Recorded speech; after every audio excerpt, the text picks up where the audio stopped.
How to do a boomerang on Snapchat. Hello guys, this is Atticus and welcome back to another tutorial video. In today's video, I'll teach you guys how you can do a boomerang on your Snapchat. So without any further ado, let's dive right into it. So the first step is you'll need to update your Snapchat to its latest version. For that, open up your App Store, and after you open up your App Store, search for Snapchat and make sure that your Snapchat is up to date. Now here, if you see an update button instead of the open button, that means that you will need to update Snapchat to the latest version.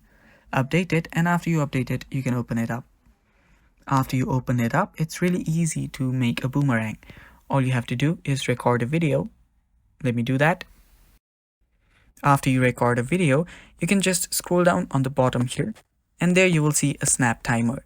Tap on snap timer and make sure that you select the bounce feature. After you select the bounce feature, that is basically a boomerang.